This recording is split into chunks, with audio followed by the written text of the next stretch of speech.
breve, todos aqui querem falar esse cristal no Brasil. Mas antes, queria agradecer pelo lugar Isamar, pela dedicação dele e a força de vontade, por estar também ciceroneando esse cristal aqui na Bahia. Todo o empenho dele para a questão da Bahia, para dar uma palestra. Agradecer ao deputado Valdo Pinheiro, que deu todo o apoio para que se realizasse, o que mostra mais uma vez que ele tem um compromisso com o software livre.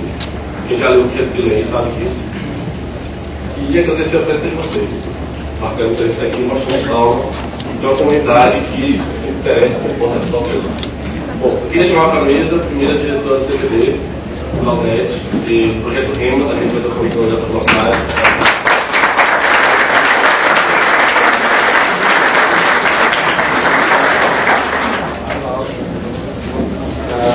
Eu quero chamar também o deputado Valdo Pinheiro.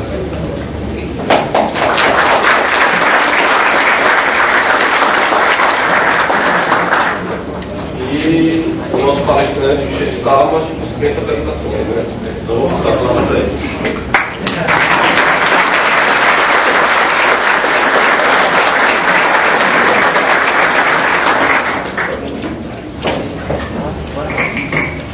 Is it my turn now? I think it's probably better if I stand. Oh, and it's so close to the edge of the table that I can't stand in front. I'll stand. Is standing here good? Okay, I think I'll stand over here. I have a feeling that if I stand, I'll stay awake.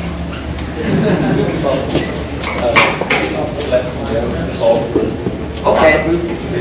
Oh, okay. Sorry, I didn't know the plan.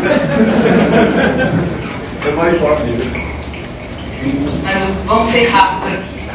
É com muito prazer, foi com muita surpresa, né, que eu cheguei nesse auditório, um auditório repleto, para um dia de sexta-feira, a universidade de férias, e a mobilização foi muito grande. Com certeza é porque o tema é da mais alta importância. Então, eu acho que aqui é o palco, né, apropriado para a gente discutir um tema como software livre, Linux e tudo isso aí.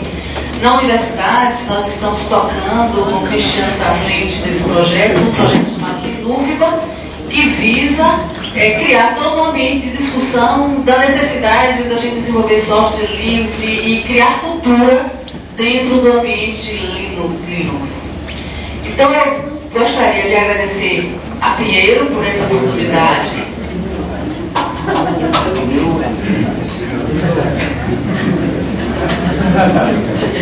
Obrigada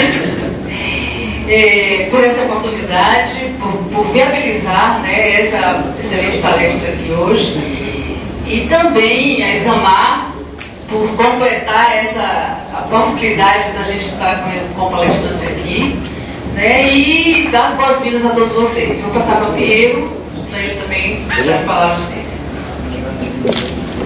Bom, primeiro eu quero dizer aos companheiros e companheiras aqui da Bahia que essa tem sido uma batalha que a gente vem travando, né? Não só no Congresso Nacional, mas no país inteiro, exatamente possibilitar o debate e eu diria até um enfrentamento dessa questão. Tá?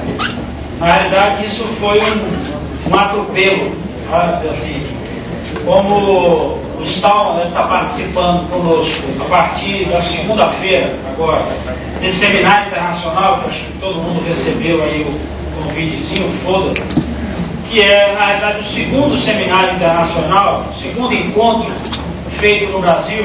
Nós fizemos um ano passado, em maio, na cidade de Porto Alegre. Esse é o segundo, né? É o primeiro, que é o da Câmara, mas na realidade, desse porte é o segundo. Deverá ocorrer o terceiro agora em Porto Alegre também, né? Por isso que deve sair já todo o material de publicidade. E aí, como foi possível viabilizar, na realidade foi até um contato meio que atravessado. O Stallman estava em Campinas e tinha informação de que ele iria passar uns dias de descanso em Ilhéus. E aí na segunda noite, meio que as coisas vêm assim, atropeladas. o companheiro Gino, né, localizou aqui, falou comigo, a gente localizou o Isamar, que estava com contato, que é para onde o Gustavo iria ficar com ele. Tentamos viabilizar aí, disponibilizar esse período aqui hoje para isso. Por isso até que não houve tanta divulgação, mas eu acho que ficou evidente que esse é o melhor canal de divulgação que a gente tem, né? Anda muito mais rápido. Mas assim, foi muito atropelado as condições, tantas condições, portanto a gente tem que agradecer à universidade. E na figura da companheira Claudete por ter disponibilizado, o Cristiano, que é bom frisar, né? O companheiro Cristiano foi uma figura importante nesse episódio, porque foi quem ajudou, inclusive, a todo o processo, no processo de mobilização aqui no Salvador, né? Providenciou, serviu mesmo aí como uma figura, portanto, quem tem compromisso faz isso. Eu quero só dar duas palhinhas em relação a esse negócio para passar para o Gustavo. Na realidade, a gente tem tido muita dificuldade nesse debate.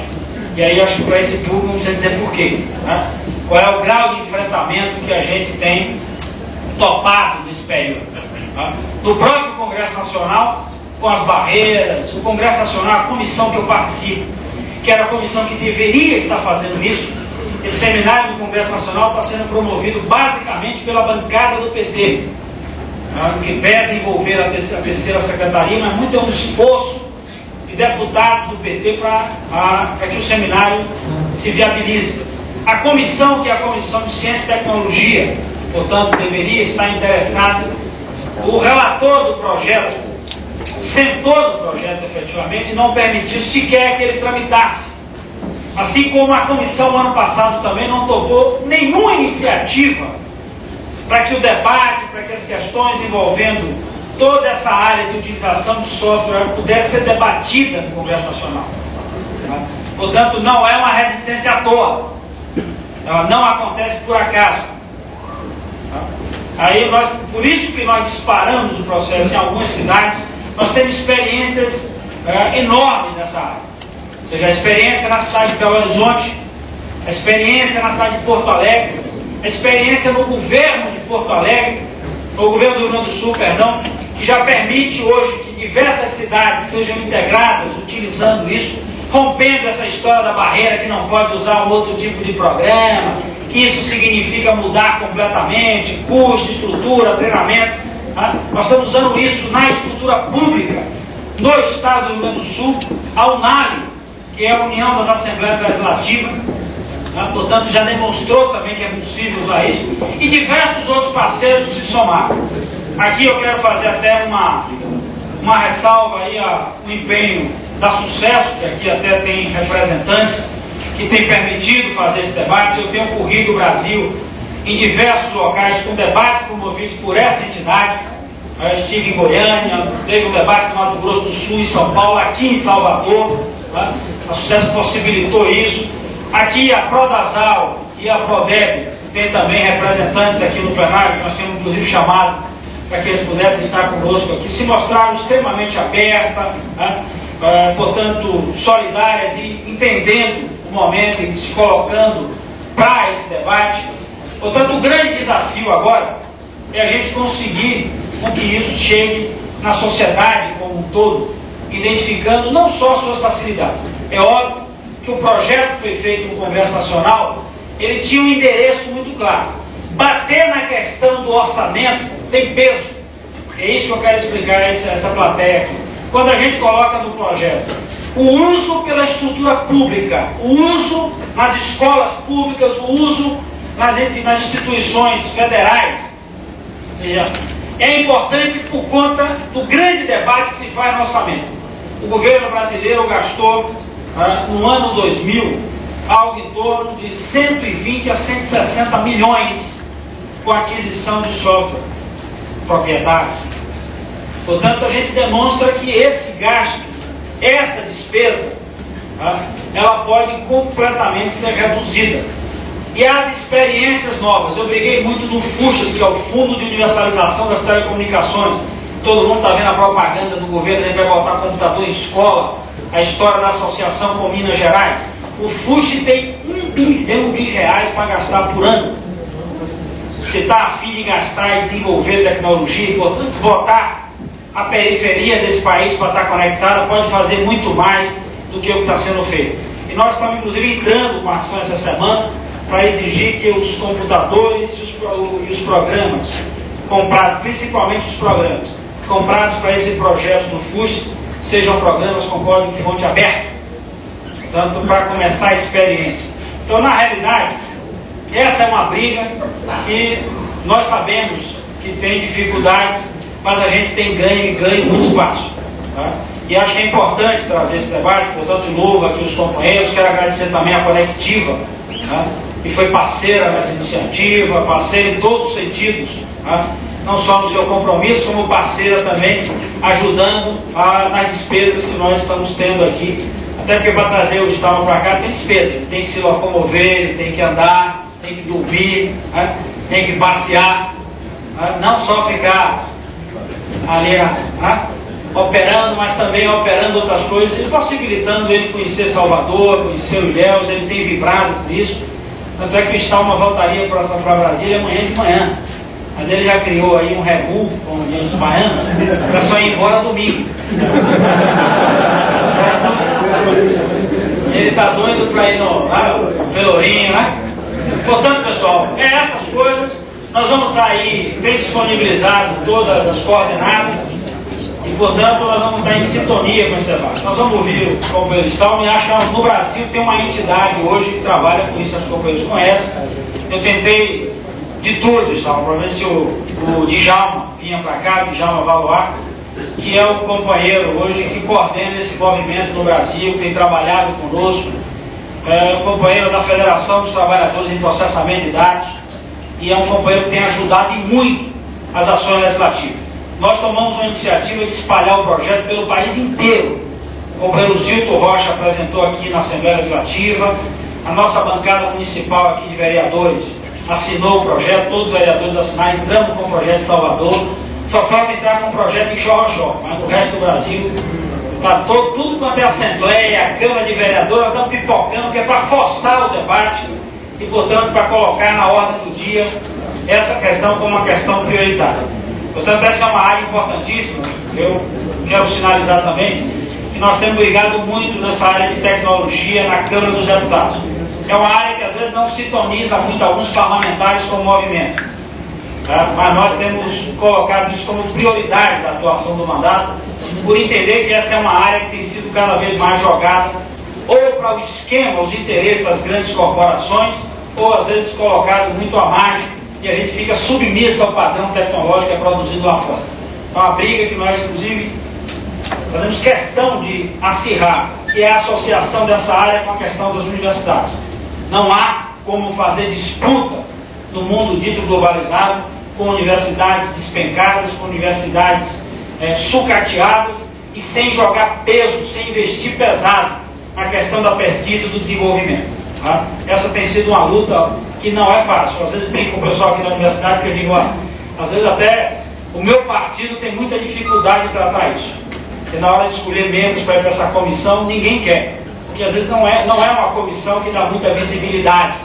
Não mexe muito com as questões do enfrentamento da sociedade e tal, então às vezes não aparece. E quando eu falei que a Comissão de Ciência e Tecnologia não discute isso, ela é, paradoxalmente, a comissão mais disputada na Câmara. É a primeira comissão que os grandes partidos escolhem. Não, quando eu digo paradoxal, pelo seguinte, não pela ciência e tecnologia, mas muito mais pelo controle das rádios e das TVs. É o grande esquema da distribuição de rádio e TV que mobiliza essa comissão. E, por outro lado, eles usam a comissão para neutralizar as investidas de alternativas tecnológicas ou de outros caminhos. Mas a gente tem resistido e, com certeza, eu acho que essa experiência de hoje, sexta-feira à tarde, sexta-feira à tarde, sem mobilização, sem algo programado, com um tema que eu acho que é importante e decisivo, demonstra que a gente tem muita estrada para percorrer, mas a gente conseguiu conquistar também muitos parceiros para essa briga, para formar um exército que nos coloque frente a frente aí, nesse embate, que é um embate, eu acho, saboroso, apesar de quem a gente está enfrentando. E um companheiro me perguntava um negócio ali fora, o seguinte, se eu enxergo o lobby no Congresso Nacional contra o projeto. A gente não consegue enxergar, mas a gente sente o cheiro dele andando fortemente nos corredores do Congresso e alimentando, inclusive, os parlamentares dessa comissão, né? Porque quem vende 160 milhões para o governo não quer perder uma boquinha dessa, e, obviamente, quem agencia essas vendas, e aí eu não estou computando Infraero, Banco do Brasil, Caixa Econômica, uma série de outros órgãos, quem agencia isso, obviamente, via os esquemas do parlamento, ganha muito mais. Mas, com certeza, com essas modificações e com o que nós estamos vendo aqui, a gente pode ganhar melhor do que eles, porque eu tenho plena convicção. Nós vamos ganhar essa guerra e nós vamos estabelecer uma sociedade onde pelo menos essa chamada nova relação de classe seja eliminada entre os que podem acessar e os que não podem acessar a nova era da informação. Grande abraço e vamos lá para isso.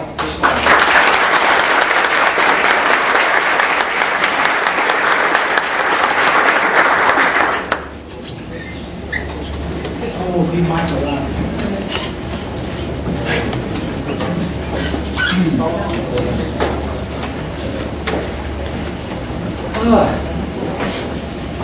Now I have to wake myself up again. I've been staying up a bit too late while I've been here and eating a delicious lunch doesn't help either. But fortunately, I have given this speech so many times that I can do it in my sleep. Well, or at least I think we can. Now we'll find out. So, fundamentally, well, I'm speaking about the free software movement and the development of the GNU operating system. But fundamentally, I'm talking about a question of how society should be structured, what society's rules should be for using software. Most of the people who have thought about that question worked for software companies. So they addressed the question.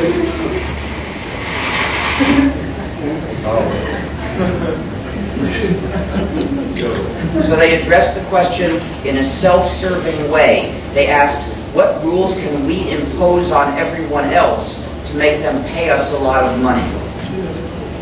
I had the good fortune in the 1970s to be part of a community of programmers who shared software.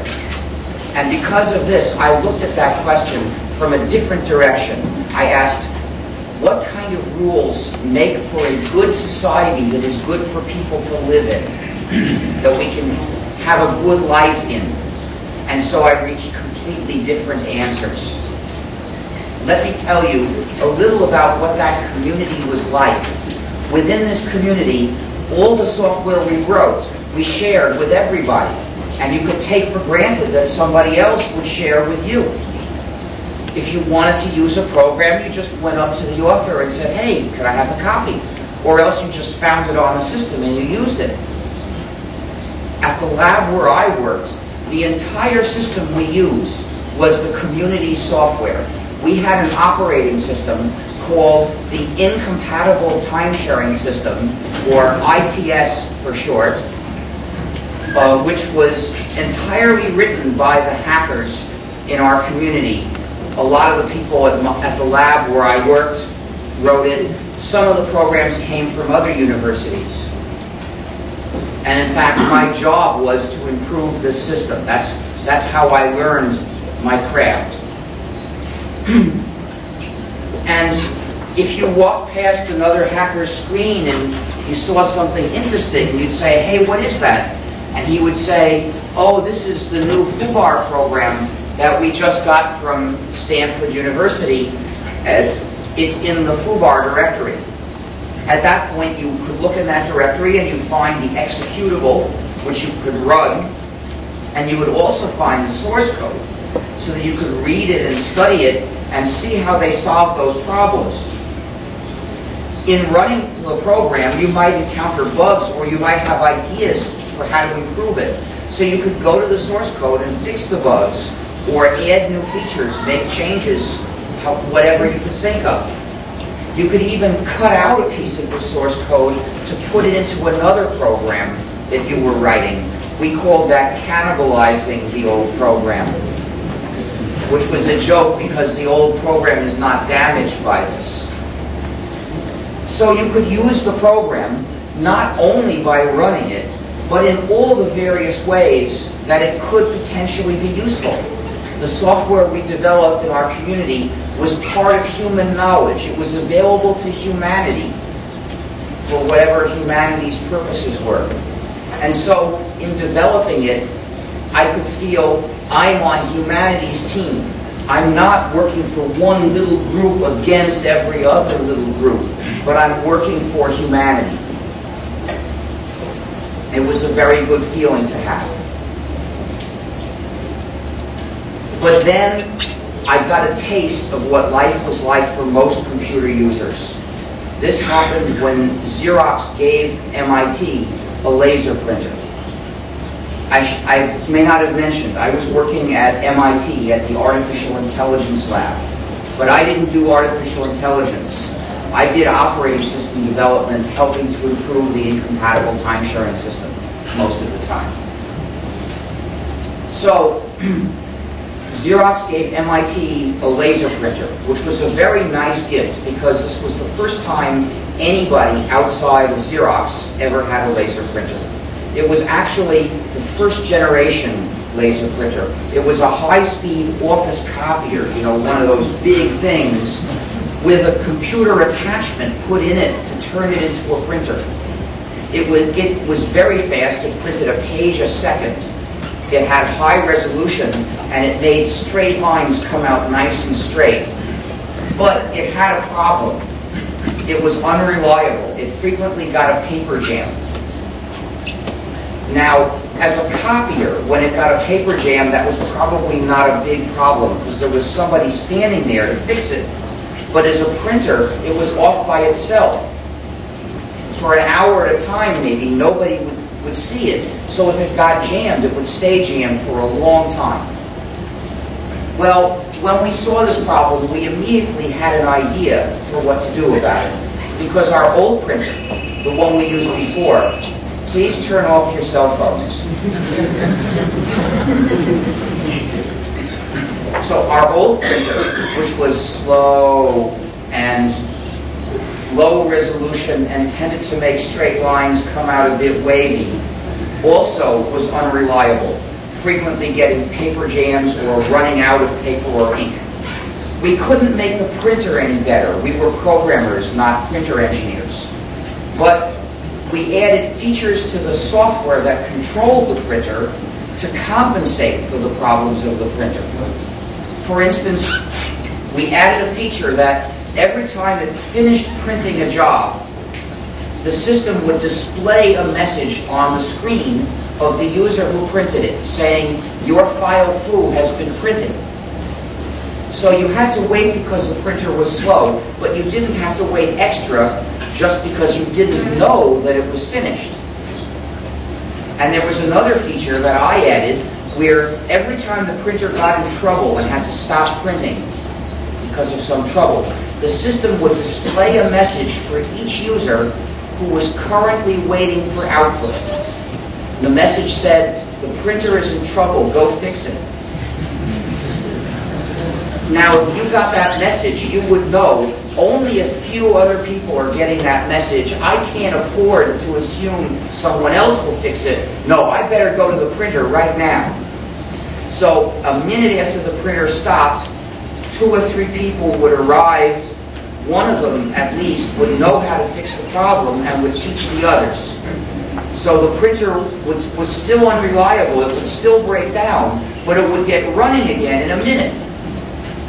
In effect, we treated the user as part of the system and added end-to-end feedback. And thus we obtained reliable operation for the whole system, even though the printer component was still unreliable. Well, that was very good. And we, of course, thought of doing the same thing for the new printer. But there we ran into a stone wall. We were able to add these features for the old printer because the old printer was run by a free program. We had the source code for it. We were able to make changes any changes at all, limited only by our ability as programmers. But the new program was controlled by a proprietary, the new printer was controlled by a proprietary Xerox program running in a proprietary Xerox mini computer. We didn't have the source code, and as a result, we were helpless to change anything. We were as good programmers as you could have found anywhere in the world, but to change that program, we couldn't do anything at all. We just had to suffer with the software as it was given to us. And it was constantly frustrating. You would type the command to print a file, and then, because you know it would take a long time, you go back to work. A while later, you notice the time. Oh, it's been half an hour. Maybe it's nah, it's not long enough. I better wait longer. So you go back to work. And a while later, you notice the time. Oh, it's been a whole hour. Maybe it's printed now. So you walk upstairs to the printer, and you find it's been jammed the whole time. So you fix the jam, and you go back to work. And a while later, you notice the time. Oh, a half hour. Maybe it's printed now. So you go to the printer, and you see it printed 200 pages of other people's stuff, which was 3 minutes of printing for that fast printer, and then jammed again. And at that point you'd say, I'm going to stand here and fix this damn thing every time it jams until I finally get my printout.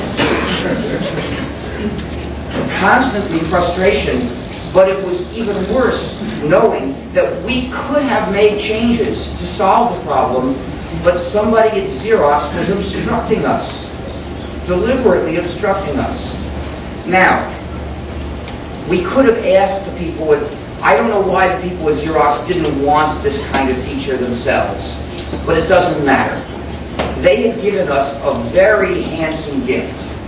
I can't say that they had the obligation to do programming work for us as well, but they should not have stood in the way to stop us from doing the work for ourselves. That was really obnoxious. Then I heard that somebody at Carnegie Mellon University had a copy of that source code.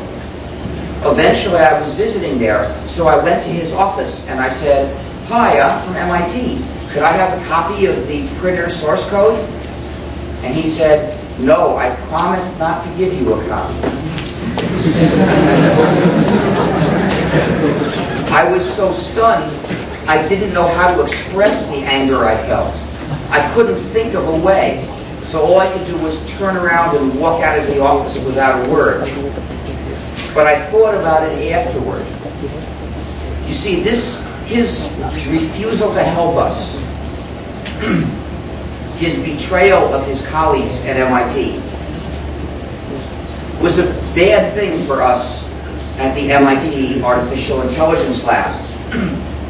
Because we never got a copy of that source code, we were never able to do anything about these problems, and the printer was frustrating to use for all the years we kept using it. But in a paradoxical way, this experience was very good for me because it taught me an important lesson. It's important because most programmers never learn it. You see, he had promised to refuse to help us, his colleagues at MIT. But he didn't just do that to us. Chances are he did the same thing to you. He promised he would refuse to help you if you needed his help. And chances are he did the same thing to you. And most likely he did the same thing to you. In fact, he probably promised to refuse his help to most of the people in this room. I say most because this was 1980 and perhaps some of you weren't born yet. Because he did this to just about everybody on Earth. He promised to refuse them his cooperation if they needed it. He had signed a non-disclosure agreement. This was my first direct encounter with a non-disclosure agreement. I was the victim. I and my whole lab were the victims. And the lesson it taught me was that non-disclosure agreements have victims. Most programmers don't learn this because usually a programmer's first encounter with a non-disclosure agreement is when he's invited to sign one himself. And there's always a temptation, some sort of goodie that he's going to get if he signs. So programmers make up excuses to silence their consciences. They say, well, they'll never get copies anyway, so what difference does it make if I join the conspiracy to deprive them? They say, this is the way it's always done. Who am I to go against it? They say, if I don't do this, somebody else will. Various different excuses to gag their consciences. But when somebody invited me to sign a non-disclosure agreement, my conscience was already sensitized to the issue. I remembered how angry I was when somebody did this to me, and I could not turn around and do the same thing to other innocent people. When you sign a non-disclosure agreement, you're signing a blank check of betrayal. I promise I will refuse to cooperate with blank. The name gets filled in later by circumstances, most likely with a stranger, perhaps with your best friend. So I said, thank you very much for offering me this nice software package, but I cannot accept it in good conscience on the terms you have set, so I will do without it instead. No thank you. And so I have never knowingly signed a non-disclosure agreement for generally useful technical information, such as software. Now, there are other kinds of information as well, which raise entirely different ethical issues. For instance, there is personal information. Now, if, for instance, you asked to talk with me about what was happening with your girlfriend, and would I please not tell anybody, that I could say yes to. Because that information is not generally useful technical information. At least it probably isn't. Now,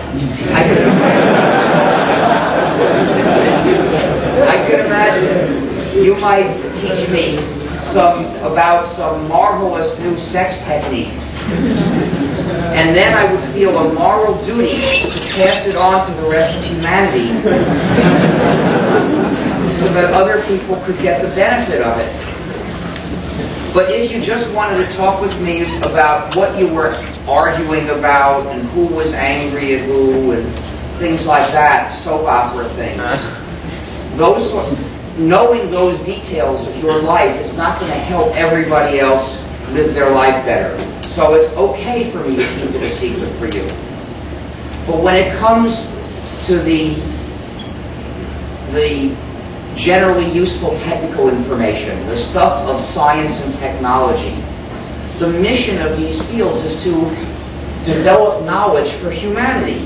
If we withhold the knowledge from humanity instead, we are betraying the mission of our fields. This I decided I would not do. But shortly after, well, actually, as I was reaching that decision, over the years I was thinking about it, a series of calamities fell on my community, which ultimately wiped it out.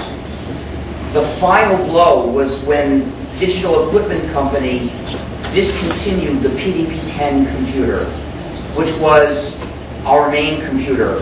The whole incompatible time-sharing system was written in assembler language for the PDP-10. Well, actually, a few parts of it were written in Lisp, but most of it was in assembler language. The system was developed starting in the 1960s, and back then, operating systems were always written in assembler language. So when the PDP-10 was discontinued, the system, our 20 years of work, was completely useless. It turned into dust and blew away. And the only way you could get a modern computer and use it was to sign a non-disclosure agreement for a proprietary operating system. This presented me with a moral dilemma. I could not continue working in my field, operating system development, the way I had been doing it before, because that depended on being part of a community which no longer existed. So what were my options? The obvious one was to go along with the changes that had happened in the world, to start signing non-disclosure agreements and using proprietary operating systems.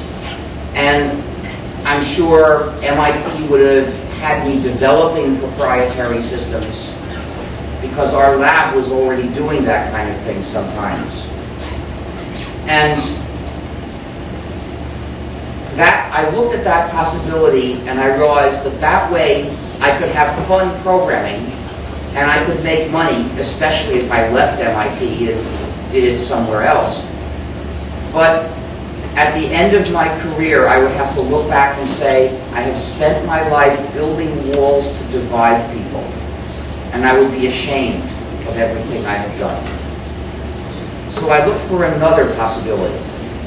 And it was pretty easy to find one. I could leave the field of software, do something else. Now, most programmers think this is impossible. They say, the companies that hire programmers demand this, this, and this. If I don't do these things, I'll starve. But you know, even in the United States, there are millions of people who make a living not in the software industry. So you don't have to starve. Now, I had no other special skills, but I'm sure I could have become a waiter.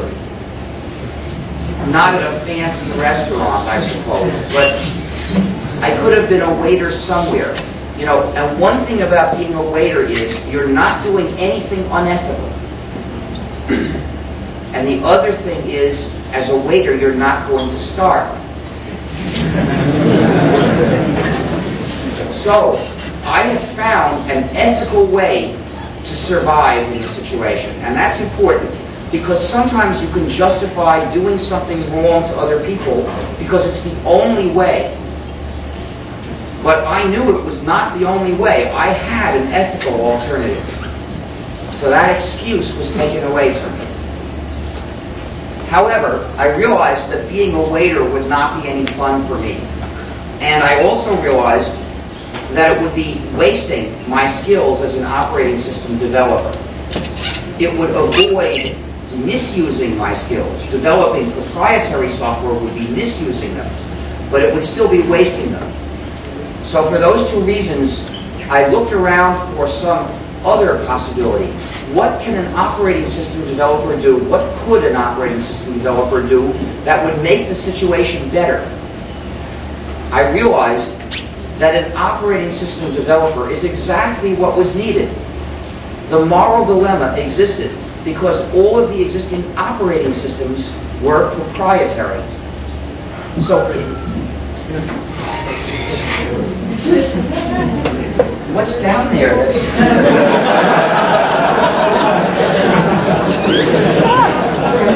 You're making magic passes around. Now I think I understand. Anyway, the moral dilemma existed because all the operating systems were proprietary. If an operating system developer were to write another operating system that would be free software and encourage everybody to share it and change it, this would give everybody a way out of the dilemma. A third possibility, a way to use computers without betraying everybody else, without doing evil. When I saw this, I concluded that I was elected to do the job. It was a job that had to be done, and I had the skills to do it, and nobody else was going to do it if I didn't. So I felt that essentially I had to do this. I decided that I would develop a free operating system or do my damnedest to get it done. Well, that led to a lot of design decisions. What kind of operating system should it be? I had just seen a whole operating system turn into dust and blow away because it was written for a specific kind of computer which was discontinued. I didn't want to write another system and have the same thing happen to it. Clearly, therefore, this system would have to be portable. At the time, I knew of just one portable operating system which was an actual success. That was Unix. It was really in use on different kinds of computers.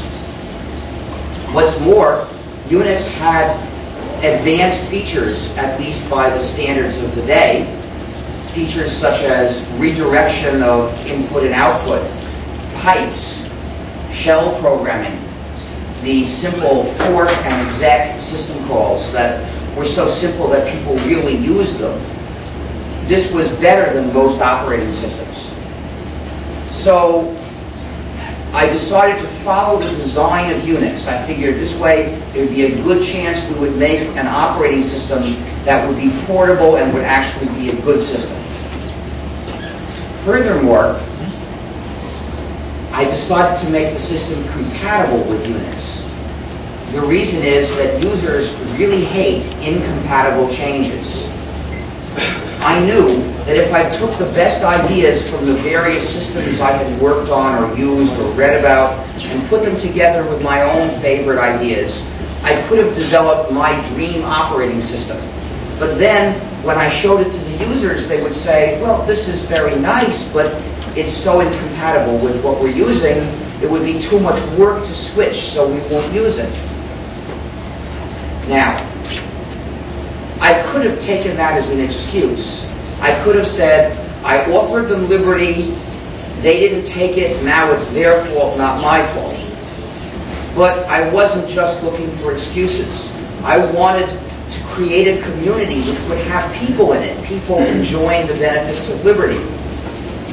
And to do that, I'd have to make a system that people would actually decide to use. Compatibility with a popular operating system was an important method of making sure that people would really use the system. So I decided the system should be upward compatible with Unix. That means everything that works in Unix has to work in this system, but we can have additional features too. There's no need to be limited to what Unix did if we have better ideas. Unix consists of many separate components that communicate through interfaces that are more or less documented. So to be compatible with Unix means replacing each component one by one, compatibly. And that means that all the basic design decisions are made. The remaining design decisions are internal to one component or another. And those didn't have to be made at the beginning. Those could be made by whoever wrote that piece. So all the decisions were made. The only thing we needed was a name. Now, we hackers love to pick funny or slightly naughty names for our programs because thinking of people being amused by the name is half the fun of writing the program. So, and in fact, there was a hacker tradition that when you're writing a program which resembles an existing program, you can give the new program a name, which is a recursive acronym, which says that this program is not this program. For instance, in the 60s and 70s, there were many Tico text editors, more or less similar, and most of them were called something or other Tico. But one clever hacker called his version Tint, which stood for Tint is not Tico. Then in '75, I developed the Emacs text editor, the extensible programmable text editor. And there were many imitations of Emacs. A lot of them were called something or other Emacs, but one was called Fine for Fine is not Emacs. And there was Ina for Ina is not Emacs. And there was Mince for Mince is not complete Emacs. And then Ina was almost completely rewritten, and the new version was called Zwei, for Zwei was Ina initially. It's hard to translate these recursive acronyms, I'm sure, but they're a tremendous source of fun. I decided to find a recursive acronym for something is not Unix. So I tried the obvious four-letter possibilities and quickly saw that none of them was a word, at least in English, and so they weren't funny. So I tried another way. I made a contraction so I could get a three-letter acronym, and I discovered that the word GNU, which is one of the funniest words in the English language, would work. It stands for GNU's not Unix. Now the reason why this word is funny is that the dictionary says it's pronounced new. So people use it for lots of wordplay. There's even a funny song based on that word. And so when I discovered that this word could be used as the name, that was perfect, right? So I decided the system would be called GNU. By the way, this word is actually the name of an animal that lives in Africa. In June, I've been invited to South Africa, and I'm going to learn the correct pronunciation, which has a click sound in it. When the Europeans colonized the area, they didn't bother learning to pronounce these click sounds. So they just left it out, and they wrote a G there, meaning there's a sound here that we are not pronouncing. Anyway, when it's the name of our operating system, please pronounce a hard G. Pronounce it GNU. If you talk about the new operating system, you will get people very confused because the system, we've been working on it for 17 years now, so it's not new anymore. But it still is and always will be GNU, no matter how many people call it Linux by mistake.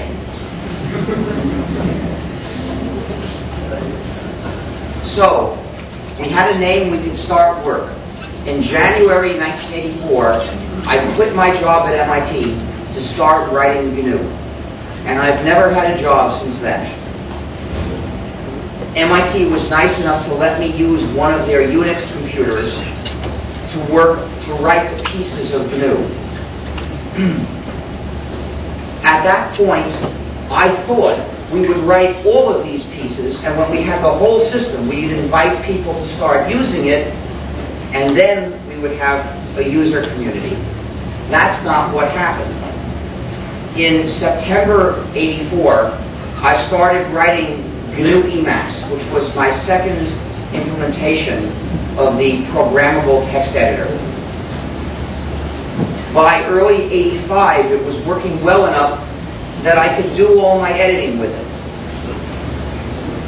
And then other people wanted copies too, to run on their Unix systems.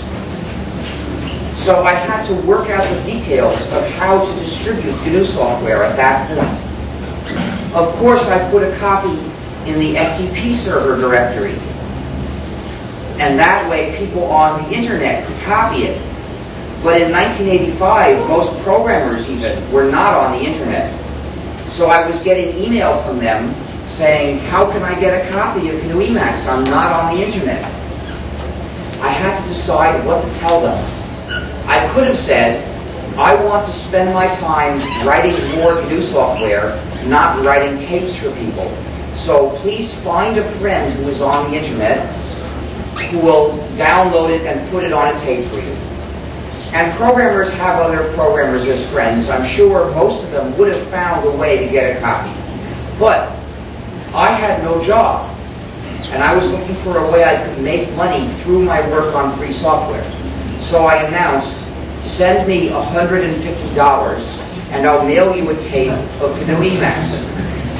And the orders began dribbling in. By the middle of the year, they were trickling in. I was getting 8 to 10 orders a month. And if necessary, I could have lived on that. You know, most Americans, when they start making this much money, they immediately look for a way to spend this much money. So they start buying houses and cars and planes and boats and paintings and rare stamps and adventure travel and children. All sorts of expensive habits. And once they acquire the habit, they can't turn it off anymore. So then they say, I have to make this much money. So they have to do whatever the people with the money tell them to do. They become puppets of money. Their whole lives become run by money.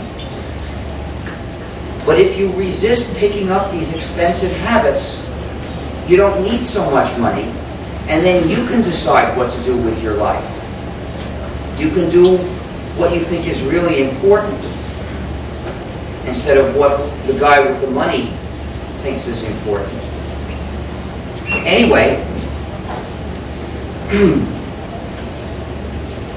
people used to say to me, what do you mean it's free software if it costs $150? The English word free has multiple meanings.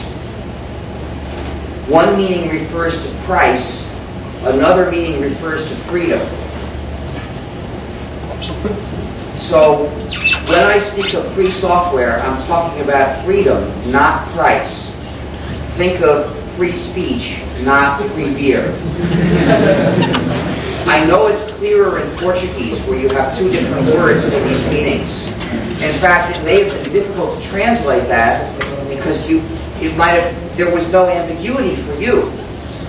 But it's a strange gap in the English language that we don't have a word that means livre and not gratis. So people get confused. We have to use it as an opportunity to explain to people what it's really about. Of course, simply saying, I believe people should have freedom, that's empty because it's too vague. The real political issue is, which are the important freedoms that people should have, and what other freedoms are secondary and have to give way so that we can protect the important freedoms. So to say something meaningful, we have to confront that issue. Let me therefore now give you the definition of free software. A program is free software for you, a particular user, if you have the following freedoms. Freedom 0, the freedom to run the program for any purpose in any way. Freedom 1, the freedom to help yourself by changing the program to suit your needs. Freedom 2, the freedom to help your neighbor by distributing copies of the program to other people. And freedom 3, the freedom to help build your community by publishing an improved version of the program so others can benefit from your work. If you have all of these freedoms, the program is free software for you. These are the freedoms that we in the free software movement believe you are entitled to. Freedom 0 is something that most programs give you. There are some programs that are very restrictive and don't give you Freedom 0. But most programs do give you Freedom 0. Also, legally, Freedom 0 follows as a consequence of Freedoms 1, 2, and 3. And therefore, the freedoms that distinguish free software from typical software are Freedoms 1, 2, and 3. So I'll say more about them. Freedom 0, after all, is pretty obvious. If you restricted in even running the program, that is a very restrictive program. So, Freedom 1 is the freedom to help yourself by modifying the program to suit your needs. This could mean fixing bugs, It could mean adding new features. It could mean porting it to a different computer system. It could mean translating all the messages into Portuguese. Any change you want to make, you should be free to make. Of course, in order to effectively be free to make changes, you have to have access to the source code of the program. Access to the source code is a precondition for Freedom 1 and also for Freedom 3. Now, who can make use of this freedom? Obviously, any skilled programmer can make use of the freedom. But that's not all. Any business that uses software can make use of this freedom. Because if the business finds the program is inconvenient and wants changes made, well, they can just go to, maybe this business has no programmers. Maybe they process cacao. But that's all right. They can go to a programming company and say, here are the changes we would like. How much will you charge to make these changes for us? One of the advantages of free software is that there is a free market for support of all kinds. With a proprietary program, support is a monopoly because only the owner of the program normally has the source code. And so only that owner can provide any kind of fixes for problems or changes. And when you're dealing with a monopoly, it tends to be bad. That's why the support for proprietary software is usually lousy. With free software, if that programming company doesn't do a good job, you can say, I'm not going to pay you, you didn't deliver, and go to that programming company. So, businesses that use software can take advantage of this freedom. In addition, anyone who values security and privacy on computer systems can take advantage of this freedom. Because when the source code is available, you and other users can check what the program really does. If there's a bug that compromises the security, someone can find it, and then people can fix it. Or if there is a feature in the program that wasn't advertised, that snoops on you and reports on everything you do to the owner of the program, somebody will find it. It's easy to find when you can look at the source code. And so it's harder for the owners to get away with introducing these trick features that you really wouldn't like to have in your program. With free software, the users of the software are in control of what goes on in their computers. Now, of course, any individual user is probably not going to check all of these programs. But with many users, some of them are checking parts of the program. So the program does get checked. And this is why experts in security on computers recommend that you should use only programs that are free software, because those are being audited by the community to check them for flaws that would compromise the security. With a proprietary program, you can't check. You can only put your blind faith and helpless trust in the developer of the software, and many proprietary programs do not deserve that trust. There are proprietary programs that snoop on you or do other things that you don't want them to do and that you wouldn't like if you knew. Finally, what about individuals who are not programmers? Obviously, there's so many things to do in the world, most people are not going to learn to be skilled programmers. But any intelligent person can learn a little programming, and then you can do the easy changes. Obviously, the hard changes require somebody who's very good. In addition, if you're not, some people like me are natural-born programmers. Others are natural-born people persons. And if you're one of them, you probably have a bunch of friends. Maybe you have friends who are programmers, and when you would like a change made in a program, One of your friends could do it for you as a favor.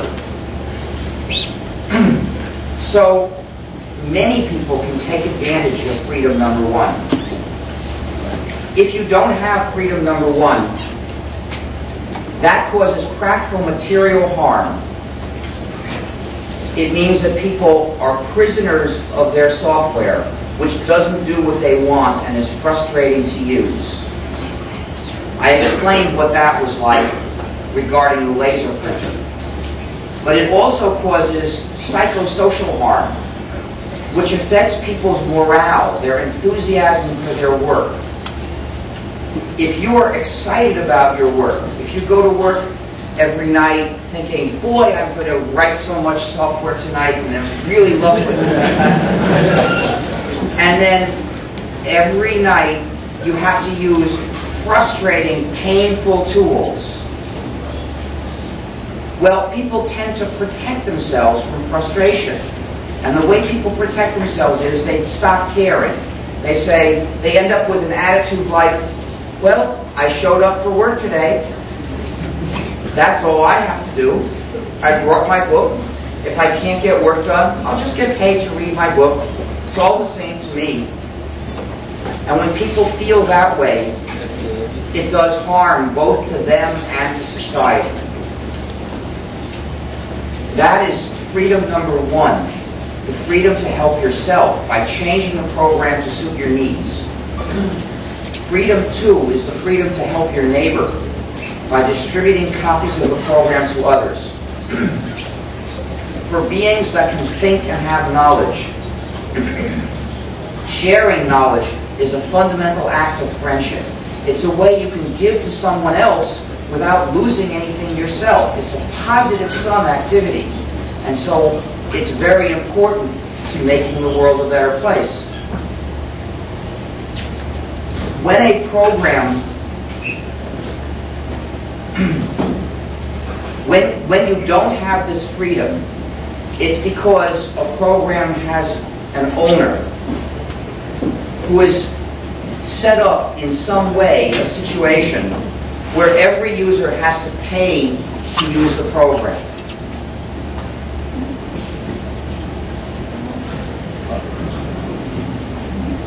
Thank you.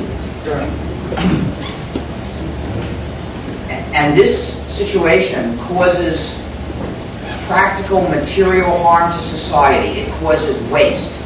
The program goes partially to waste. You see, if every user has to pay a fee, this creates a financial disincentive, discouraging people from using the program. Some users will say, all right, I'll pay, and they'll use the program. And others will say, it's too much, never mind, and they won't use the program. And every time somebody says, it's too much, never mind, the program is going partly to waste. But the work it takes to develop the program to any given level of power and quality is the same, regardless of the number of users. So the same work is done, but of the possible benefit, only part of it is realized. So even in purely material terms, having an owner discouraging the use of the program is causing deliberately inflicted waste, artificial scarcity, as if there weren't enough natural scarcity in the world. We have to make more. But because this waste is inflicted by stopping people from sharing with each other, it causes psychosocial harm as well, which affects the spirit of goodwill, the willingness to help your neighbor, the spirit of cooperation, which is society's most important resource. It makes the difference between a livable society that's good to live in and a dog-eat-dog jungle. This spirit of helping your neighbor is so important that the world's major religions make an effort to encourage this spirit. When I was a little kid, first going to school, my teachers made an effort to teach the kids this spirit. They said, if you bring candy to school, you can't just keep it all for yourself. You have to share some with the other kids. They were trying to teach us a habit of helping our neighbors. So what does it mean when major social institutions start saying that it's wrong to share? You shouldn't do it. They're poisoning this most essential resource of society. What does it mean when they start saying that people who share with their neighbors are pirates? They're saying that helping your neighbor is the moral equivalent of attacking a ship. Do you believe that? What does it mean when they start passing laws that put people in prison for years if they share with their neighbors? How much fear is it going to take to stamp out people's willingness to help their neighbors? Do you want your society to be permeated by that level of fear? I don't. This, I believe, is the most important reason why software should be free. And if I have the time to explain this, the United States is currently the world leader in attempting to stop people from sharing information with their neighbors. But it's not the first country to make this a priority. The Soviet Union did it too. In the Soviet Union, the unauthorized underground sharing of information was called samizdat. You'd get a copy of, an illegal copy, and you would get your typewriter and put in 5 carbons and type up, 6 copies at once and hand them out to other people. This was the only way that unauthorized distribution of information could happen in the Soviet Union. It was done by dissidents. And the Soviet Union didn't like this, and so they worked very hard to stamp it out. And they did several different things. First, they had guards watching each copier to make sure it wasn't used for any unauthorized copying. That's why they had to do it with typewriters and carbons. Second, harsh punishments. Anyone caught doing this unauthorized copying was put in prison for years. Third, to help catch people, soliciting informers, asking people to rat on their neighbors and co-workers to the information police. Fourth, also to help catch people, collective responsibility, conscripting people, saying, you're going to watch that group. If I catch any of them doing unauthorized copying, you are going to prison. So watch them carefully. And fifth, propaganda starting in childhood, to teach everyone that only a horrible enemy of the people would ever do this unauthorized copying. The United States today is using all 5 of these methods. First, guards watching copiers. Well, in copy shops, they do have guards to watch. But on your computer, having human guards watching all the computers would be too expensive. So instead they have robot guards, software that goes in your computer, and to bypass it is a crime. Software to check, to stop you from doing this unauthorized copying with your computer. Second, harsh punishments. A few years ago, if you made some copies of something and handed them out to your friends just to be nice, that was not a crime. It had never been a crime. Then they made it a felony, meaning that you can be put in prison for years. And third, soliciting informers. There have been ads on television in the U.S. asking people to turn in their co-workers to the information police. And fourth, collective responsibility. In the U.S., the internet service providers have been conscripted into watching what their customers do. They have been made legally responsible for what their customers post. And The only way they can avoid being punished is if they have an invariable procedure of taking down any materials within 2 weeks after a complaint. So nowadays, if you are accused of copyright infringement, you don't even get your day in court. You just get unplugged. And this has been used as a method of covering up possible crimes. I believe Ford Motor Company objected when people got leaked documents showing that Ford had been aware of dangerous flaws in a certain car and posted these documents on the internet. And Ford just said to the provider, turn off the site, and they did. And finally, propaganda starting in childhood. That's what the word pirate is used for. The way the U.S. government put it, teachers are supposed to teach the kids to, quote, say yes to licensing, unquote. When I went to school, the teachers were trying to teach us to share with the other kids. You brought candy to school, you can't just keep it all for yourself, share it. Now they're supposed to do the opposite. Oh, you brought some software to school. Well, don't share it. Sharing is wrong. Sharing means you're a pirate.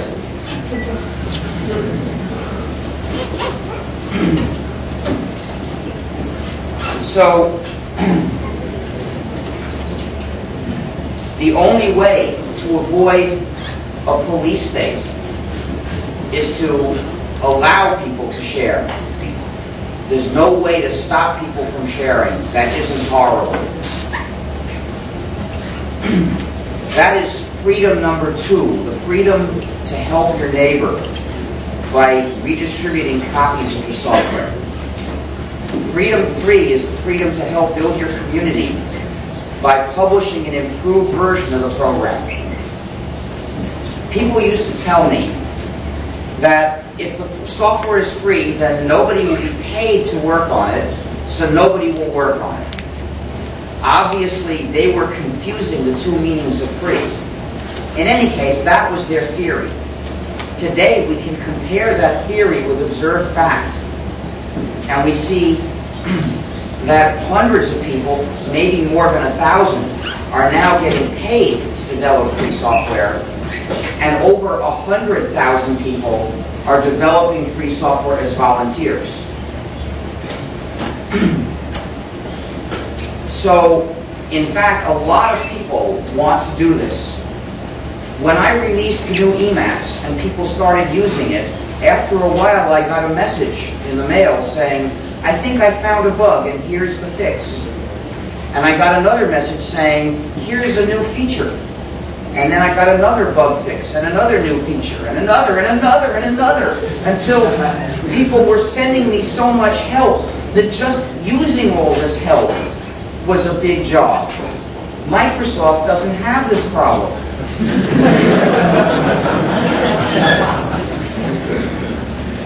And after a while, people began to notice a phenomenon that when a free program catches on, you often get a community of people helping to develop it. And free software is therefore getting a reputation for being powerful and reliable software. Which is, ironically, in the 1980s, there are people who naively said that free software would have to be bad.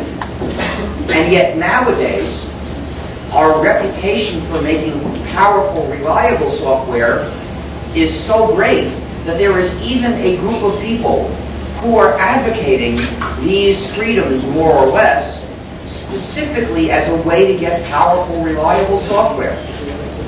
That group calls itself the open source movement. I agree with what they say. I'm in the free software movement, which is different. The open source movement recommends allowing people to do these things, but they only recommend it for purely practical reasons. They only talk about these purely practical reasons. In the free software movement, as you have heard, we talk about both practical benefits and social benefits, political and ethical issues. If other people control the software that you use, then they dominate you. So free software has become an issue for democracy today. This is something the free software movement talks about, but the open source movement will never read a word about.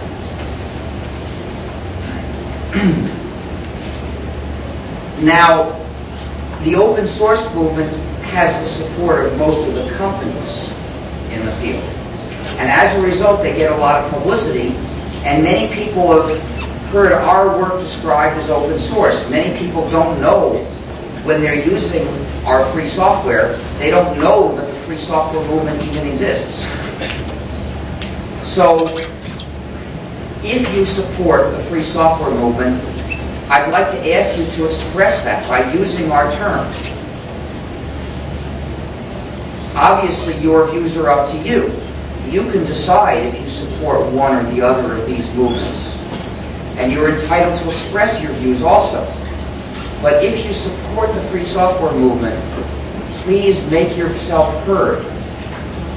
Talk about free software. With free software, you have freedom. So if people do not have Freedom 3, that causes practical material harm to society, because this phenomenon of community development cannot occur. But it also causes psychosocial harm, which affects the spirit of scientific cooperation, the idea of working together to advance human knowledge, an idea that used to be so strong that scientists would cooperate even when their countries were at war. I read that when American soldiers landed on an island in the Pacific Ocean during World War II, they found a building with a note on it. The note was addressed to them. It said, "This is a marine biology lab. We have put our records and our specimens in order because we want American scientists to continue our work." It was written by Japanese scientists. They had fled, but they wanted to make sure that their work was not lost to humanity because of the war. That was then. Nowadays, it seems that every little gang of scientists and engineers is at war with every other little gang, constantly trying to hold each other back and deny each other the information that they're developing. A many-way civil war within your country and mine. And I don't think we should allow this state of violence to continue.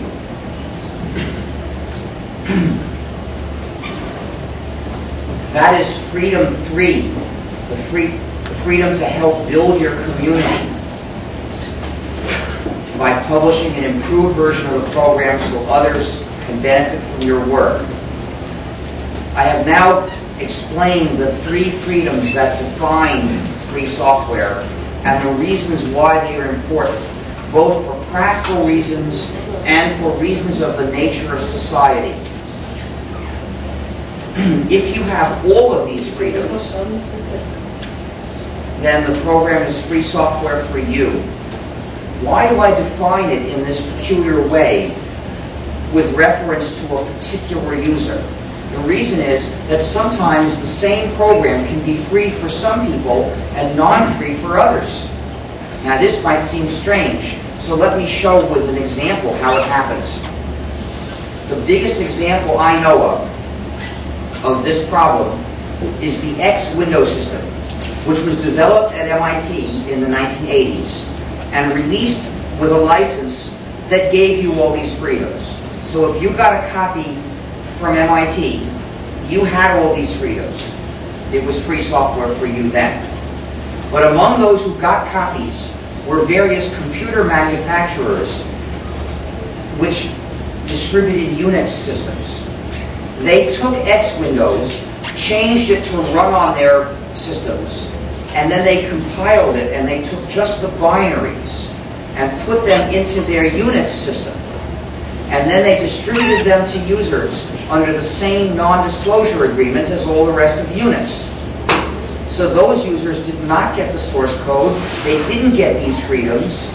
For them, X was ordinary proprietary software. This was a paradox. If you asked the question, is X free software or not, the answer depended on where you made the measurement. If you made it coming out of the developers group at MIT, you'd say, I observe all these freedoms are present. It's free software. If you made the measurement among the users, you'd say, most users do not have these freedoms. It's not free software. The developers of X knew this was happening, and they did not consider it a problem. They were not trying to give people freedom. They were trying to have a big professional success. And they did. They set a de facto standard. But in the GNU project, we were aiming to give people freedom. If that same thing which happened with X happened to GNU, GNU would be a failure. So I looked for a legal method to stop it from happening. The method I developed is what I call copyleft. You can think of copyleft as taking copyright and flipping it over. Legally, copyleft is built on copyright. Here's how it works. First, we say a copyright notice. This program is copyrighted, which informs people, well, by default, the fact that it's copyrighted means that it's prohibited to copy or modify the program. But then we say, you are authorized to copy this program and distribute it. You're authorized to modify it. You're authorized to distribute modified and extended versions of the program.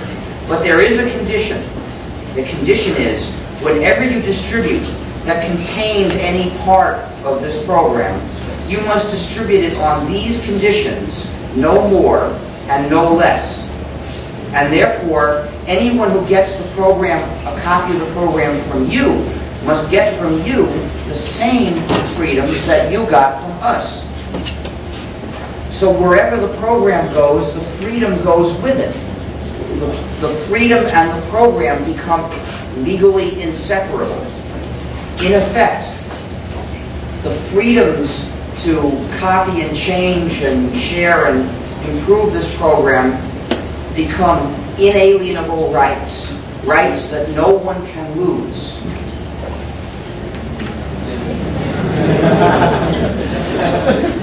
What was the joke?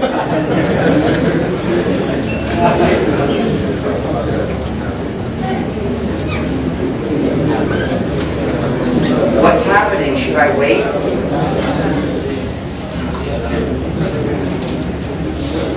Should I wait? Or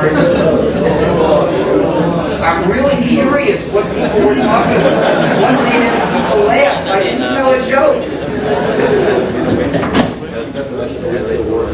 Inalienable? I'll have to make a note of that one to give translators a warning in the future. So, the specific form of copyleft license that we normally use for most GNU software is the GNU General Public License, or GNU GPL. This license is actually used for more than half of all free software packages. We also have a couple of other kinds of copyleft which are more permissive, which we use in a few special cases when there's a strategic reason to do so. And we also have since 1 year ago, we have the GNU Free Documentation License, which is a copyleft for books and manuals. It's designed to encourage commercial publishers to publish free commercial manuals for the GNU system and other free software. And some commercial publishers are actually starting to do this. So, there is copylefted free software, And there's also some non-copylefted free software. Both of them qualify as free software because both of them respect your freedom. You know, if you got the MIT version of X Windows, that was free software. And you could redistribute it in freedom as is necessary. The difference is that with copyleft, we actively use the existing laws to defend freedom for all users. Whereas with the non-copyleft licenses, they don't do that. So, this disagreement, whether to copyleft or not, is a disagreement about strategy.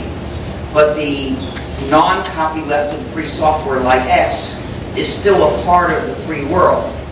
And we can use it in our free operating systems. We use X in the GNU system. So, throughout the 1980s, our job was to somehow find the components we needed to make up an entire GNU system. In some cases, we were lucky. Somebody else wrote a program and released it as free software, and it did the job we needed. And whenever that happened, of course, we used it, because the job of making a whole system was so big, people said we could never finish it. And obviously, it was big. We had to look for shortcuts. So, for instance, at the very beginning, I decided that GNU should have a window system to make it easy to use. But then a few years later, I saw the X window system, and I said, this seems to be pretty good. It's popular, people want it, other people were using it, and it's free software. So I decided we would use X in the GNU system. We never wrote a GNU window system. We used X instead. Well, it was good when somebody else did part of our job for us, but obviously that doesn't always happen. And when that didn't happen, then we had to either write the program or recruit somebody to write the program. And that's what we did. We developed one component after another, filling in these gaps. Eventually, when we had enough pieces in existence, it seemed useful to make a list of what was missing. That became the GNU task list. Initially, it was a list of components of Unix that were missing. Now, those things have all been done. But we still have a GNU task list, which is a list of many other programs we would like to have to enhance the system. Most of them are application programs. In any case, in October 1985, we founded the Free Software Foundation, which is a tax-exempt charity in the U.S. to promote free software and develop it. So the FSF raises funds to hire people to do things that contribute to free software, including writing free software. We, in the 1980s, were already hiring programmers to do that. Also, we hire people to write manuals for free software. So, by the early 90s, the job was almost finished. We had almost all of these components. One major component was still missing. That's the component known as the kernel, which is the one that allocates the computer's resources to the other programs that are running. The reason we started our kernel last is that I was hoping for a shortcut. And so we did the other programs first. And in 1990, we found out about a program that did half the job of the kernel. And I said, okay, we'll use that as the base. And then we have to write the other half of the kernel on top of it. And we began doing that. We used an advanced architecture where the kernel is not one program, but actually divided up into several programs. Each job is put in a separate program, and then they communicate by sending messages to each other. Unfortunately, debugging these asynchronous, multi-threaded programs was very, very hard because they could have problems because of the precise timing order of events. And you would try the thing again, the same case, and then it would work, because it depended on randomness. So it was very hard to debug it, and it took us many years to get our kernel to work. It's now actually working, and people are starting to use it. However, fortunately, our community did not have to wait for this, because in 91 and 92, Linus Torvalds, a college student in Finland, developed his own kernel using the time-tested monolithic design. One program all put together does the whole job of the kernel. And he got it to work in just a couple of years. At that point, we didn't know about it, but other people did know about it because he'd announced it somewhere on the net. So people who knew about it, we didn't know about it because he had never contacted us. So it was the people who he was in communication with looked around to find the rest of the system, to see if they could find all the other components to put together with this kernel. So they looked around, and amazingly, all the other pieces were already available. What good fortune, they said. Everything else is available already. But there was no luck about it. What they had found were all the other pieces of the GNU system that were waiting to be packaged into a system for us to have a kernel. But they didn't realize this. So in fact, they were fitting Linux into the GNU system, the gap that was still left in the GNU system. But instead, they thought they were starting with Linux and putting all the other components on it. So when they made this combination of GNU and Linux, instead of calling it GNU and Linux, they called it a Linux system. And this is how the error happened. This is how it happened that we have developed an operating system used by some 20 million people, and most of them don't know it. The development of Linux was an important contribution to the free software community, because that's what carried us across the finish line. It was the step that took us across the finish line. Before that, we had most of the system, but you could only run these individual pieces if you had another system to run them on.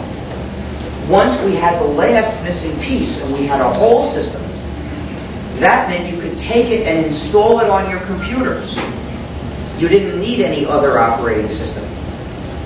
It's a big difference between having 100% of an operating system and having only 95%.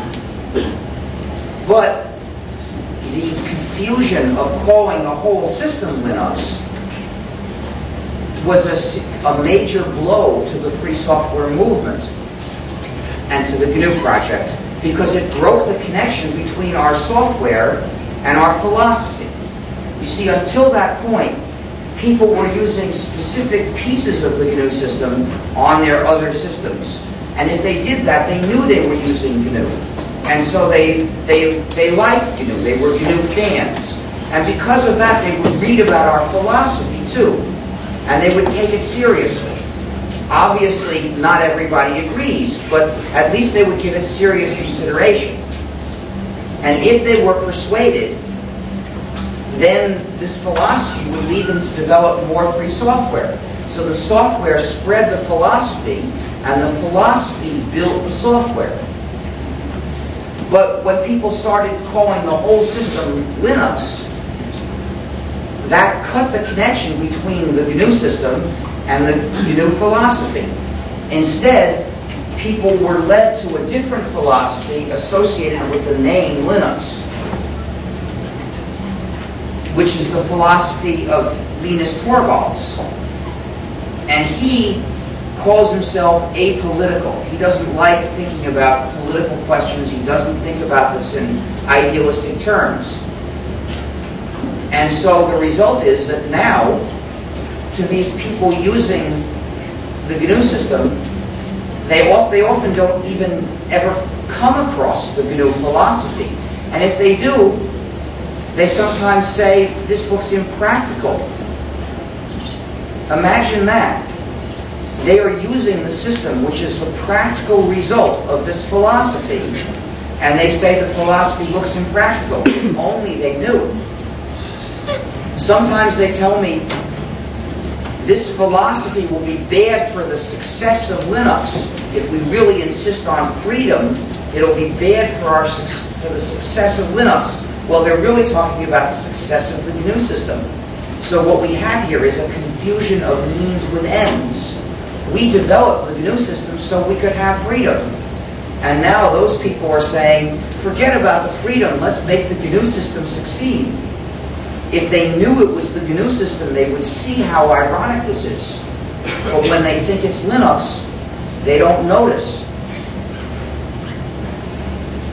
This is why I ask people, when you're talking about this system, which is the GNU system with Linux added as the kernel, please don't call the whole thing Linux. Please call it GNU/Linux in English, or just in Portuguese, just GNU Linux works. Because that way, people will understand where the system really comes from. And when they read about the GNU philosophy, they will see that it relates to them.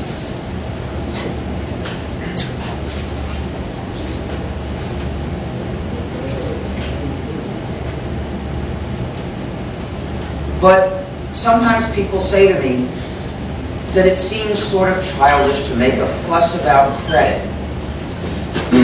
They say, wouldn't it be wiser to let that issue drop and just smile to yourself when you hear people talking about the Linux system and take pride in a job well done?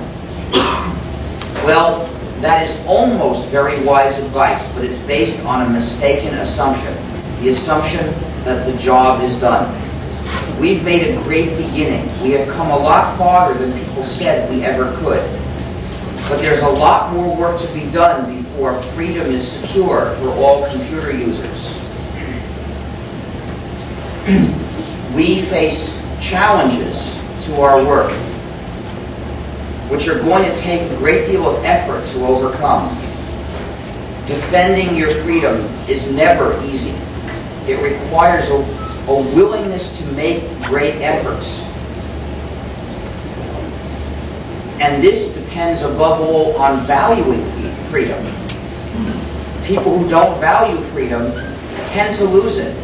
They let it slip through their fingers, because there are always people who can offer to give you some kind of convenience in exchange for your freedom. And people who don't value freedom will accept one of those deals. In fact, when people say that our philosophy, because it's idealistic, is impractical, they couldn't be more wrong. If you're trying to reach a distant goal and it's going to take many years, then unless you have a lot of money to spend, you absolutely need an idealistic philosophy. Nothing else can possibly carry you all the way there. And so the biggest danger to the community, the biggest danger, the most likely danger to stop people from reaching the goal is if they forget the goal. Then you start drifting away and you end up somewhere else. Our community is in grave danger of forgetting about the goal of freedom, because so many businesses like to avoid that issue and talk only about the practical benefits of the GNU and Linux system. So it's up to us to make sure that the goal of freedom is not forgotten. We have to talk about freedom. We have to think about it ourselves, but we also have to talk about it with others so that the newcomers to our community find out about it. There are a lot of problems can happen when a community grows too fast, as I believe some cities in Brazil have experienced. And the free software community is in a similar situation. Millions of people coming into it in just a few years. We're not doing enough to teach these people the ideals that our community was based on. We have to do more, or else those of us who remember the idea of freedom will be swamped by the millions who never even heard about it. So what are some of the challenges that we face? One of these challenges is that hardware doesn't stand still. Old products are discontinued, new ones are developed. And often the new ones don't come with an instruction manual. How to run the hardware is secret. They'll sell you the hardware, but they won't tell you how to use it. Instead, they offer you a non-free, binary-only driver program, and they say, oh yes, we support the GNU and Linux system with this driver. Well, yes, in a way they support the system, but only if you accept giving up your freedom. So what can we do about this? There are two things we have to do. One thing is reverse engineering. A few programmers can do the arduous job of looking at the binary and figuring out what it really does. And then they can write free software to do the job. But this is a very hard job. Will we find people who want to do it? Well, that depends on what we value. If programmers think that the only important thing is to have a powerful, reliable, convenient system, maybe they'll use that binary-only driver and say that's good enough. But if they care about their freedom, they will say that's not good enough. We have to have a free program to use this hardware. And some of them will come forward to do the work that has to be done. Meanwhile, so the future of our community depends on what we value. Meanwhile, while a few people are doing that job, the rest of us can apply market pressure. After all, there are 20 million of us. If we don't buy that hardware, we will be heard. So we have to buy some other hardware instead, buy something else, even if it costs a bit more, even if it doesn't run as fast, but at least we can use it in freedom. If you want to keep your freedom, you have to be willing to make some sacrifices occasionally. Fortunately, these are not big sacrifices. But will we do it? In order to use our market power, we have to think about the issue and care about it. If our 20 million think it's okay to use the binary-only driver, then we will waste the opportunity and the problem will not be solved. So once again, the future of our community depends on what we value. This is not the only problem. Today, because of the work of the GNU Project and others, you can get a complete free operating system that you can install on a computer and run it. You can get one, but it's not easy to find one. And the reason is that all of the commercial packagers of the GNU/Linux system add some non-free software to their distributions. You can go to the store and find a CD set of the GNU/Linux system. It'll probably say Linux on it. And it will probably have non-free software in it. You have to know what you're doing to find a version of the system that really respects your freedom. In fact, if you look around at the major institutions in our community, most of them support the use of this non-free software, and most of them also call the system Linux. The name Linux has become associated in people's minds with the idea that it's okay to add non-free software to the system to, quote, make it more popular, unquote. For instance, these companies that package the system, in their CD sets, you always find non-free software. And what does this say to the users? It says to the users, non-free software is okay. You know, it doesn't matter that it takes away your freedom. Don't even think about it. And then let's look at the magazines about the use of the GNU/Linux system. Well, they all call themselves Linux something or other, and they're all filled with ads for non-free programs. And these ads have a message in common. They say, this non-free software is good for you. So good you might even pay to get a copy. And they call these things value-added packages. That term makes a statement about values. It says, value practical convenience, not freedom, not community. I disagree with those values, so I have another word for those packages. I call them freedom-subtracted packages. Because if you are using a free operating system and you are enjoying the benefits of freedom that we have worked for almost 20 years to give you, those packages give you the opportunity to buckle on a chain.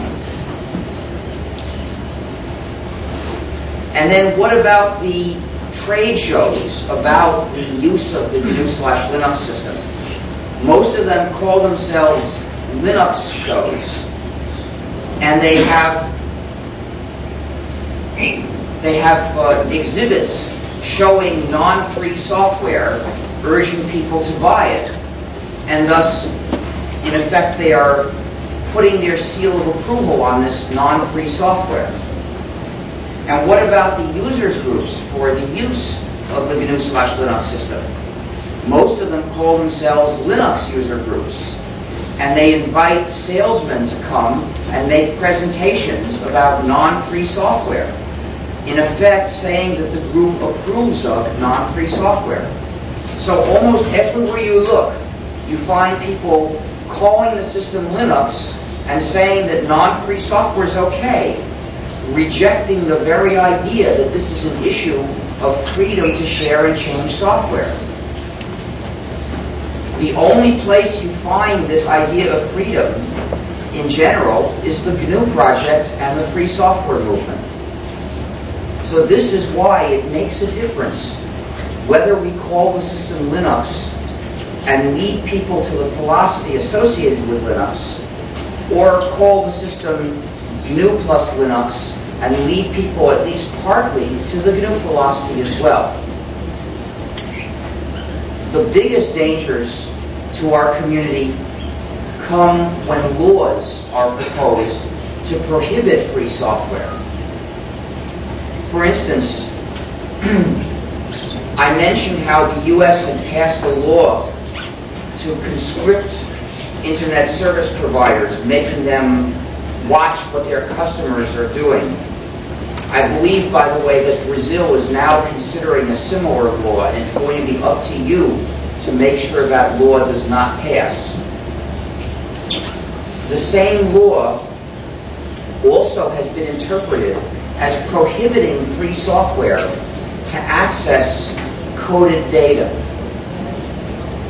For instance, movies on DVDs are published in an encoded format, which was supposed to be secret.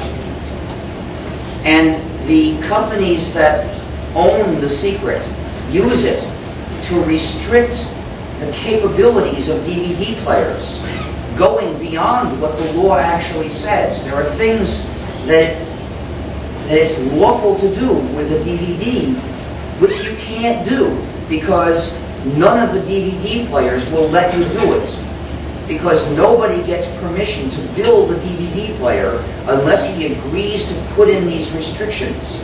In effect, that consortium is imposing its own private law on the public against the wishes of the public. But a few programmers in Europe figured out the format of the encoding of DVDs, and they wrote a free program to play a DVD, to read a DVD on your GNU/Linux system, and they released this on the net under the GNU GPL.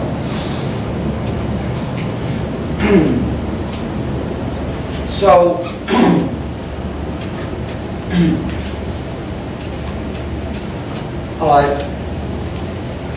then in the US, the movie companies started suing everybody who posted this program. They got a court order prohibiting this program. It's absolute censorship. This program is being treated as worse than, as more dangerous than how to make an atomic bomb.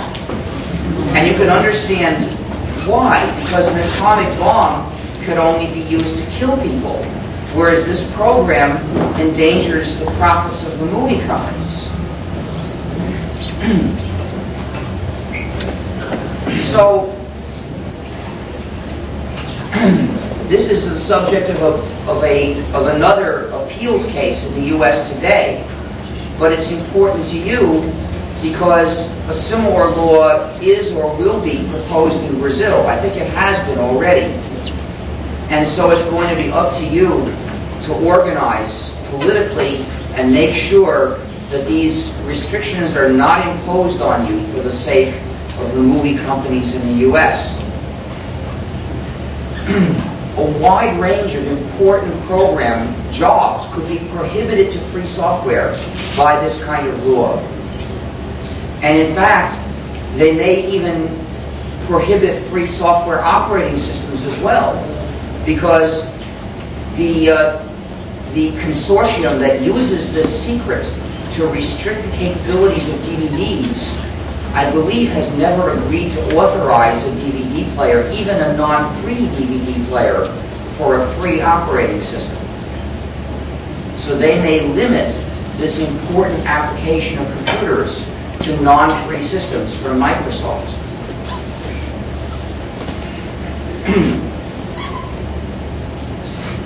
Another legal obstacle to developing free software comes when patent law is applied to software. In the US and in some other countries, software techniques and features can be patented. And when one of them is patented, that means somebody has a 20-year monopoly on using that algorithm or that technique or that feature. Imagine if in developing software, you were limited to the techniques and features that were known 20 years ago. 20 years is an awful long time in the field of software. This would be like being restricted to Stone Age software. But that's what patents on software tend to do. Now, software patents actually are much more of a danger to all software developers than a benefit. They tend to benefit the multinational corporations because they get lots of patents themselves and they cross-license them. So they experience the benefits and none of the difficulties. But for any smaller software developer, if you try developing a non-trivial program, of course that means it has to have lots of features. Look at a word processor, for instance, and see how many features it has. If there are patents in the field, then if you develop a word processor, you're likely to get sued by somebody, maybe by several different companies, which have patents on various different features that you have to make a good word processor. And so software patents actually tend to obstruct the progress of software. But for us free software developers, they're especially bad because one of the advantages of free software is it doesn't take a lot of money to get it developed. But because we don't have a lot of money, and because many of us are volunteers not doing this to make money, we can't buy a license for a patent. So if software patents are allowed, every free software project is in danger. So to preserve the freedom to develop free software, it's essential for countries to refuse to tie their software industry up in knots with software patents. People used to say that the free software community would lack the capacity to develop all the software that people want. Now we're coming close. We're in the right ballpark already of doing the job, of developing the whole range of software that users want. The question now is, will we be permitted to serve the public in this way? Or will private monopolies be created to prohibit human knowledge? This is the most important question facing the future of our community. It's going to take hard work to organize to keep our freedom. And the most fundamental thing to do is to talk about the need for freedom. So, I am almost done, but I would like to introduce my alter ego, Saint Ignatius.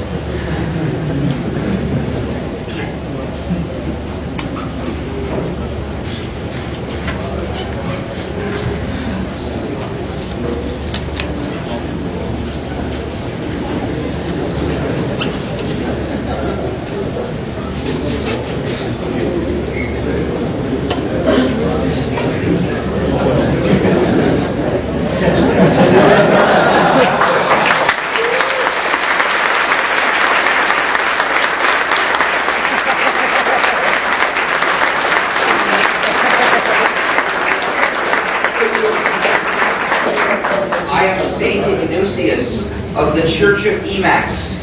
I bless your computer, my child. Emacs was originally a text editor which became a way of life for many users and eventually a religion. We even have a great schism between two versions of Emacs. And now we have saints as well. Fortunately, no gods yet. The Church of Emacs has some advantages compared with other churches. In the Church of Emacs, to be a saint does not require celibacy. So if you're looking for a church to be holy in, you might consider ours. But it does require making a moral commitment to live a life of purity. First of all, to join the Church of Emacs, you must recite the Confession of the Faith 3 times. You say, there is no system but GNU, and Linux is one of its kernels. Then, to become a saint, you must make a commitment to exorcise all the evil proprietary operating systems from all of your computers that you own or control. And then you must install a wholly free operating system. Of course, holy has 2 meanings. And then you must only install free software on top of that. If you make this commitment and live by it, then you too will be a saint, and you may eventually have a halo. People sometimes ask me, in the Church of Emacs, is it a sin to use the editor VI?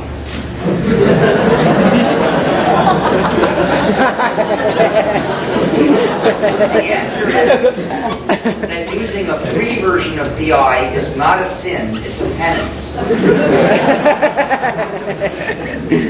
People also ask me if my Halo is really a computer disk. This is no computer disk, this is my Halo. But it was a computer disk in a previous existence. I don't know what kind of computer it came from or what was stored on it, but I can assure you that no non-free software is accessible on it now.